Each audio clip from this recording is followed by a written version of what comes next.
And we're continuing with Beauty and the Beast, the Enchanted Christmas. A Christmas party is held at the Beast's castle sometime after the enchanted Christmas spell is broken, attended by almost the entire village. While reminiscing about the previous year's Christmas, Lumiere and Cockroach get into an argument over who saved Christmas, prompting Mrs. Potts to tell the story. 1 year ago, not long after the Beast saved Belle from the wolves, Belle anticipated the coming Christmas season, as do the other servants, though they reveal that the prince is against the season, since that's when he was transformed into a beast. And if you're wondering why I'm repeating this, I lost the video and the audio. Yay. Okay, that he was transformed into a beast and the enchanted rose was put under the bell jar on Christmas Eve. To lighten his spirit, Belle teaches the beast how to ice skate. They are observed from the west spring by a pipe organ. I'm going to refer to him as Pipe Organ from now on, or Pipe, because I cannot pronounce his name. I have tried. Like I said, I've already recorded this and lost the recording and the audio. Yay! But I digress. A pipe organ who was formerly the prince's court composer and does not want the spell to be broken, meaning he never wanted to be human again, as he is of more use in his enchanted form. He sends his Piccolo, who I'm going to call Piccolo because I could not pronounce his name either, minion, Piccolo, to sabotage their new friendship, causing Belle and the Beast to crash into the snow. Then, when Belle makes a snow angel, the Beast sees his snow figure as a shadow of a monster. He roars, trashes the snow, and storms off into a fit of rage as the Piccolo, that the pipe organ, will be proud of him. The Beast stomps back into the castle in fury and depression. Despite the Beast's misgivings, Belle decides to celebrate Christmas without his consent, though the Beast gradually opens up to the idea with advice from Lumiere. Belle meets, I want to say it's the pipe organ, in the West Wing, and he suggests that she venture into the forest to find a Christmas tree. But he secretly tells the Beast that Belle is abandoning him. Naughty, naughty.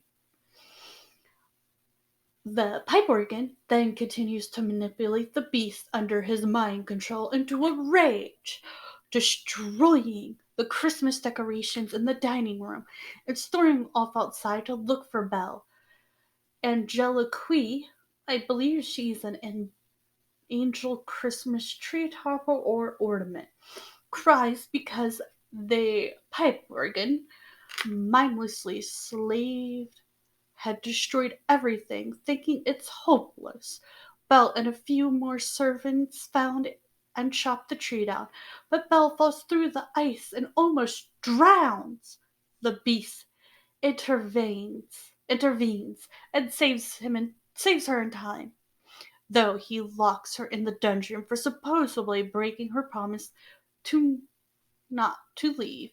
As Belle is confronted inside the dungeon by the servants and the Piccolo, who felt guilty for what had happened, the pipe organ tempts the Beast to destroy the rose when a petal fluttered beside the storybook present Belle left him.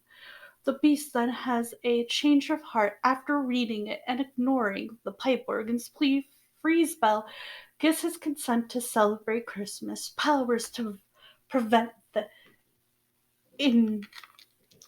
intolerable, thinking that when human again, he could once more fade into the background.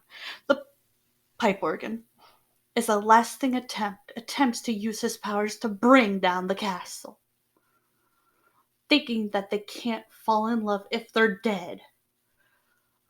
The Piccolo confronts the pipe organ, and it is revealed that the solo pipe organ promises promised him as all along blank, even going as far as to tell him that he's second rate and that he'll never ever be.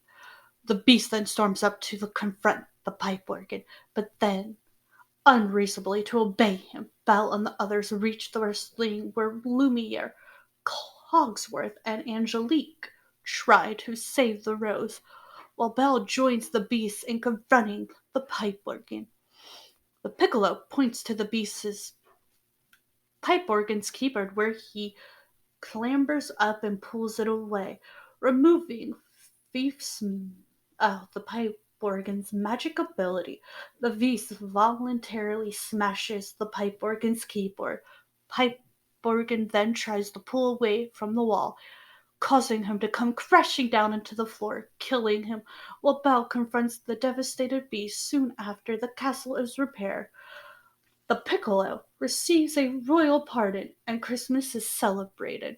Back in the present day, Mrs. Potts concludes that it was Belle who saved Christmas. Belle and the prince enter the court to greet their guests, presenting Chip with a storybook as a present. As the piccolo, now the new court composer, leads the orchestra, the prince and Belle share a moment on the balcony where they give her a rose as a gift.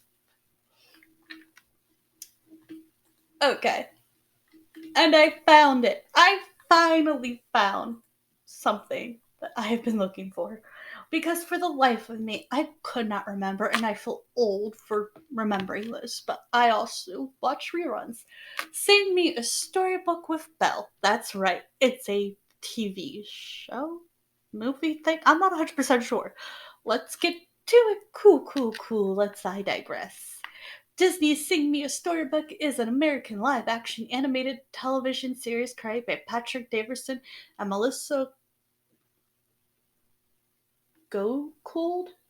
The series features Belle from the 1991 film Beauty and the Beast, who now owns and manages the bookshop in the village. She is usually greeted by children who would like to hear a story. Belle interacts with the children and narrates vintage Disney animated shorts while doing activities around the bookstore. The series premiered on September 8th, 1995 on Disney Channel. Weird. I don't even know how I remember this then because I was born in 1994. That would have made me one.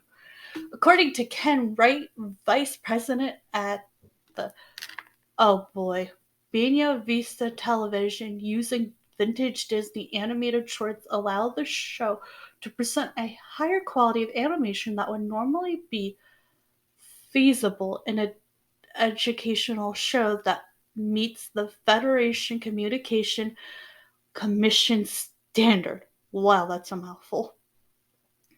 By early 1995, it was said that the show would present 2 short films per episode, which Belle and the children would sometimes interrupt for discussion, proposed to test creative abilities. Plot: Belle lives in France and owns her own book and music shop after marrying her prince. Helping her at the bookstore are Lewis and Carol, 2 magical bookworms. Harmony the cat and Big Book, a large talking book on a book stand.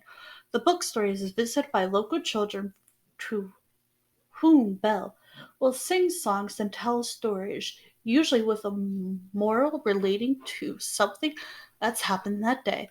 The show's format bears resemblance to the King Song television show and Sesame Street in nature. So, yeah, I found it. I'm going to try to see if I can find any episodes. I can't believe I found the name. It is super weird when you finally find the name. But I say I give Belle the Enchanted Christmas a 7.5. It's good for kids, for adults it's okay. Is it my favorite Christmas story? No. Do I prefer Beauty and the Beast, the animated series? Yes. But is this cute for the holidays? Sure. Not my favorite, but it's still adorable. And if you don't know who my favorite Christmas movie is, then I didn't tell you. And that would be Rudolph the Red-Nosed Reindeer, even though I know it has its issues. But I love Rudolph. He has a special place in my heart. than the Grinch. I like the Outcast. I was always an Outcast growing up, and I love the Outcast, and I love to see when they have a change of heart and they do better, and people finally understand and appreciate them. But give it a go.